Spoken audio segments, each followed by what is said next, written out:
different places you could live. Hello, in case you haven't watched the previous chapter, my name is Alicia and I am from the Housing Hub team at the Summer Foundation. If you've just watched the previous chapter about NDIS housing supports, welcome back. There are many different types of housing you could live in. These include apartments and units, which are properties where there is a building of a number of homes in one place. They can be multi-storey or across one level. Apartments are generally in bigger cities.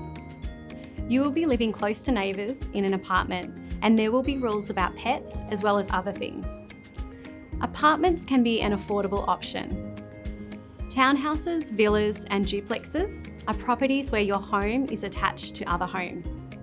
These homes can allow for outdoor space, and you would be closer to neighbours than in a house. A house is a standalone property. You may have more room in a house and outdoor spaces for a pet or a garden, but this can mean more work in maintaining a garden and larger spaces to keep clean. A group home is where you live in a house with other people with a disability. You will have your own bedroom and you share the areas such as kitchen, lounge room and bathroom. You may not have much say about who else lives in the home and who provides your supports. In a boarding house, the rooms are rented individually. You would have your own room, but usually share the kitchen, bathroom and living room with other people. Boarding houses are generally larger than group homes. Some other types of housing include granny flats in someone's backyard, caravans or cabins, but these can be very small. Some people with disability live in residential aged care facilities.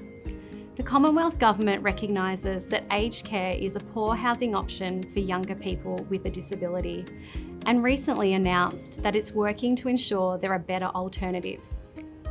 Once you have thought about the type of housing you would like to live in, you can then think about the features of the property you may need. You might need or want accessible features to make your home easier to move around. You might need features to support you to do things more independently. Or you might need features that help keep you and others safe. Some of these features include wheelchair accessible features, open spaces so you can move around in your chair, height adjustable bench tops in the kitchen and a vanity in the bathroom, accessible at a seated position, doors that are operated by a button rather than manually, open spaces, good lighting and soft edges to help with sensory and visibility needs, strengthened features to reduce potential harm to oneself or the property, safe spaces for tenants and support workers. All properties will have features that are different.